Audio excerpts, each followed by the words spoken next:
നിലമ്പൂരിൽ തിരഞ്ഞെടുപ്പ് പ്രചരണ പരിപാടിയുടെ വലിയ തിരക്കിലാണ് സ്ഥാനാർത്ഥി ഉള്ളത്. എന്തായാലും സ്ഥാനാർത്ഥി നമ്മോടൊപ്പം ചേരുന്നുണ്ട്. ഏത് രീതിയിലുള്ള പ്രചരണ പരിപാടികളാണ് നടക്കുന്നത്? അതോടൊപ്പം തന്നെ ആദ്യം തന്നെ നമ്മൾ സ്ഥാനാർത്ഥിയെ പ്രഖ്യാപിക്കുന്നു, UDF-ന്റെ ഭാഗത്തു നിന്നും അങ്ങ് സ്ഥാനാർത്ഥിയായി വരുന്നു. അതോടൊപ്പം തന്നെ പ്രചരണ പരിപാടികളിലേക്ക് പെട്ടെന്ന് കടക്കുന്നു. എല്ലാ നേതാക്കളും ഒത്തൊരുമയുള്ള പ്രവർത്തനം കാഴ്ചവെക്കുന്നു. ഏത് രീതിയിലുള്ള പ്രവർത്തനങ്ങളാണ് ഇപ്പോൾ നടന്നുകൊണ്ടിരിക്കുന്നത്? പ്രവർത്തനം ഇന്ന് തന്നെ പഞ്ചായത്ത് തലത്തിൽ ബൂത്ത് ചെയർമാൻ കൺവീനർമാരുടെ യോഗങ്ങൾ ഇന്നും നാളെയുമായി തീർക്കുന്നു. മറ്റന്നാൾ തന്നെ ഒരൊറ്റ ദിവസം കൊണ്ട് എല്ലാ ബൂത്ത് കമ്മിറ്റികളിലെയും യോഗങ്ങൾ നടക്കുന്നു. അതിൻ്റെ പിറ്റേ ദിവസം തന്നെ ഫസ്റ്റ് അഭ്യർത്ഥനയുമായി വീട് കേന്ദ്രീകരിച്ചുള്ള പ്രവർത്തനം നടക്കുകയാണ്. ഞങ്ങളെ സംബന്ധിച്ചിടത്തോളം ഞങ്ങൾ ഈ മുന്നൊരുക്ക പ്രവർത്തനങ്ങൾ വളരെ നേരത്തെ നടത്തി കഴിഞ്ഞതുകൊണ്ട് ഞങ്ങൾക്ക് വലിയ പ്രയാസമില്ല. പിന്നെ ചുമരെഴുത്തുകളാണെങ്കിലും അതേപോലെ മണ്ഡലം ബൂത്ത് തല കമ്മിറ്റികളാണെങ്കിലും ഒക്കെ രൂപീകരിച്ചു കഴിഞ്ഞു.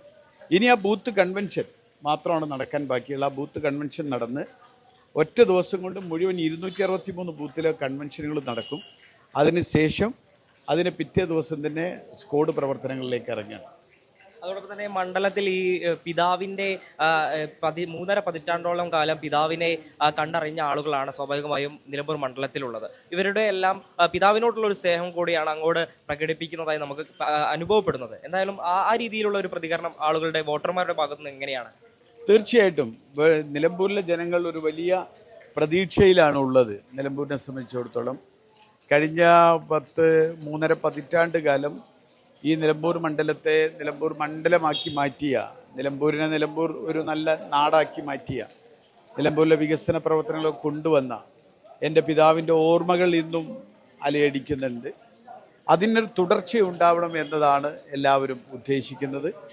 അതുകൊണ്ട് അതനുസരിച്ചുള്ള പ്രവർത്തനങ്ങൾ സജ്ജീകരിച്ച് മുന്നോട്ട് പോകാൻ കഴിയുമെന്ന് തന്നെയാണ് വിശ്വസിക്കുന്നത്. അതോടൊപ്പം തന്നെ മണ്ഡലത്തിൽ തുടർച്ചയായി നേതാക്കൾ എല്ലാവരും ഒത്തൊരുമിച്ച്, അതായത് ലീഗ് നേതാക്കളാണെങ്കിലും അതോടൊപ്പം തന്നെ ഘടകകക്ഷി മറ്റ് എല്ലാവരും ഒത്തൊരുമിച്ച് നിൽക്കുന്ന ഒരു പ്രവർത്തനങ്ങളിൽ തന്നെയാണ് ഇപ്പോൾ ഈ വരുന്ന മണിക്കൂറുകളിൽ, അതായത് ആദ്യത്തെ 24 മണിക്കൂർ തന്നെ അങ്ങേ സ്ഥാനാർത്ഥിയായി പ്രഖ്യാപിക്കുന്നു. അത് കേന്ദ്ര കോൺഗ്രസിന്റെ ഭാഗത്തു നിന്നും അതിനുള്ള കൺഫർമേഷൻ വരുന്നു. അതിനുശേഷം ഓരോ സമയങ്ങളിലും വലിയ സന്തോഷത്തോടെയും ആവേശത്തോടെയും ഉള്ള ഒരു പ്രവർത്തനം തന്നെയാണ് നേതാക്കളുടെയും പ്രവർത്തകരുടെയും ഭാഗത്തു നിന്ന് കാണാൻ സാധിക്കുന്നത്. അതിനെങ്ങനെ നോക്കി കാണുന്നു?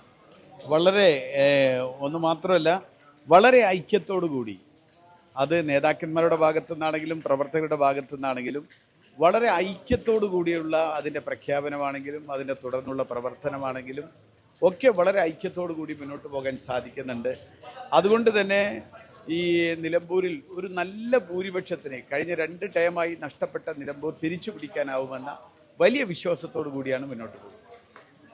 വലിയ വിശ്വാസം തന്നെയാണ് സ്ഥാനാർത്ഥിക്കുള്ളത്. നമ്മളിപ്പോൾ അദ്ദേഹത്തിന്റെ വാക്കുകൾ കേട്ടതാണ്. എന്തായാലും വലിയ ഐക്യത്തോടു കൂടി, വലിയ ഒത്തൊരുമയോടു കൂടിയാണ് നല്ല രീതിയിൽ UDF-ന്റെ പ്രവർത്തനങ്ങൾ മുന്നോട്ട് പോകുന്നത്. ക്യാമറാമാൻ മണ്ണിൽ സജീവനൊപ്പം തസ്ലീം പുന്നക്കാട്, ജയ് ഹിന്ദ് ന്യൂസ്, നിലമ്പൂർ.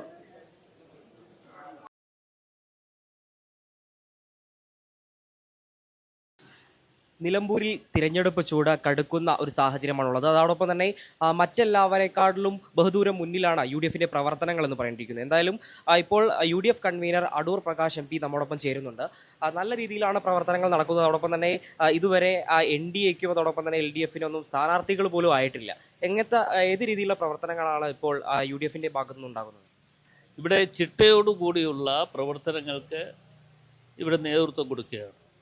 ആ ചിട്ടയോടുകൂടിയുള്ള പ്രവർത്തനം എന്ന് പറയുമ്പോൾ ഒരു നിയമസഭാ തെരഞ്ഞെടുപ്പിൽ സ്വീകരിക്കേണ്ടത് എന്തൊക്കെ, അത് ഏത് തരത്തിലായിരിക്കണം എന്നതിനെക്കുറിച്ച് വളരെ കാര്യമായി ആലോചിച്ചുകൊണ്ട്, ഇപ്പോൾ തുടങ്ങിയതല്ല, വളരെ നേരത്തെ തന്നെ ഇവിടെ ഉപതെരഞ്ഞെടുപ്പ് വരും എന്നുള്ളത് കൊണ്ട് കോൺഗ്രസ് പ്രസ്ഥാനം അതിന് വേണ്ട തയ്യാറെടുപ്പ് നടത്തിക്കൊണ്ടിരിക്കുകയാണ്. ആ കോൺഗ്രസ് പ്രസ്ഥാനം തയ്യാറെടുപ്പ് നടത്തിക്കൊണ്ട് മുമ്പോട്ട് പോയ ഒരു ഘട്ടം, അത് കഴിഞ്ഞ് ഇപ്പോഴാണ് ഈ അടുത്ത ദിവസമാണ് തെരഞ്ഞെടുപ്പ് പ്രഖ്യാപിച്ചത്. തെരഞ്ഞെടുപ്പ് പ്രഖ്യാപിച്ചപ്പോൾ ഞങ്ങൾ കൂട്ടായി ആലോചിച്ചുകൊണ്ട് കോൺഗ്രസ് സ്ഥാനാർത്ഥി ആരായിരിക്കണം എന്ന് തീരുമാനം കൈക്കൊണ്ടു. ആ തീരുമാനം പ്രഖ്യാപിച്ചതിന് അത് ഓൾ ഇന്ത്യ കോൺഗ്രസ് കമ്മിറ്റിക്ക് അത് അയച്ചു കൊടുക്കുകയും ഓൾ ഇന്ത്യ കോൺഗ്രസ് കമ്മിറ്റി വളരെ വേഗത്തിൽ ഞങ്ങൾ കൊടുത്ത മണിക്കൂറുകൾക്കുള്ളിൽ തന്നെ തിരിച്ച് അത് അക്സെപ്റ്റ് ചെയ്തുകൊണ്ട് തീരുമാനമെടുത്തുകൊണ്ട് ഞങ്ങളെ അറിയിക്കുകയുണ്ടായി. ആ തീരുമാനങ്ങൾ എടുത്തതനുസരിച്ചുള്ള പ്രവർത്തനങ്ങളുമായി മുമ്പോട്ട് പോവുകയാണ്.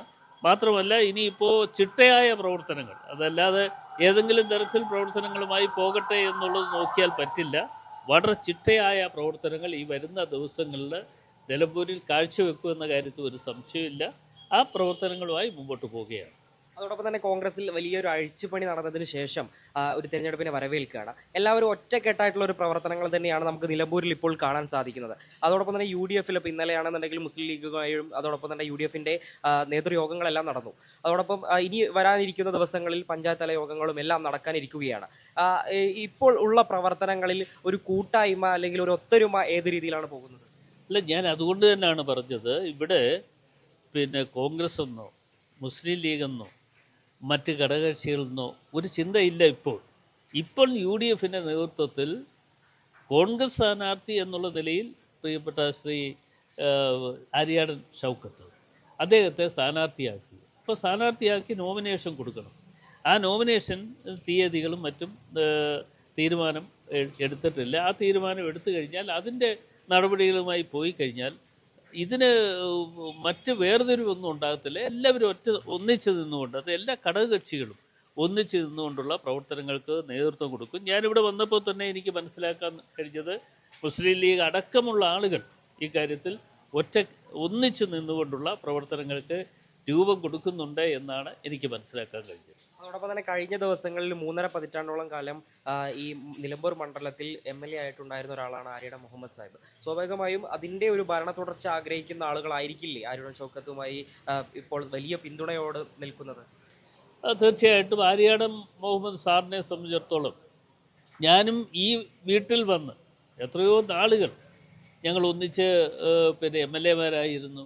അതിനുശേഷം ഒന്നിച്ച് മന്ത്രിമാരായി ഉമ്മൻചാണ്ടിയുടെ മന്ത്രിസഭയിലെ 2 മന്ത്രിസഭയിലും ഞങ്ങൾ ഒന്നിച്ച് മന്ത്രിമാരായി ഇരുന്നിട്ടുണ്ട്.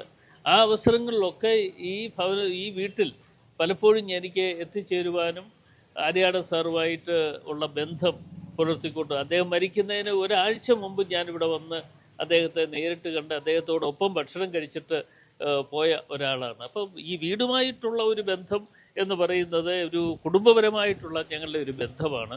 അത് തീർച്ചയായിട്ടും അത് തുടർന്നും അത് പുലർത്തിക്കൊണ്ടു പോകാം. അത് മാത്രമല്ല, ആര്യാടൻ സാറിന് ഇവിടെ കിട്ടിയിരുന്ന ഒരു അക്സെപ്റ്റൻസ് അത് വീണ്ടെടുക്കുവാൻ വേണ്ടിയാണ് അദ്ദേഹത്തിൻ്റെ പുത്രൻ ശ്രീ ആര്യാടൻ ഷൗക്കത്ത്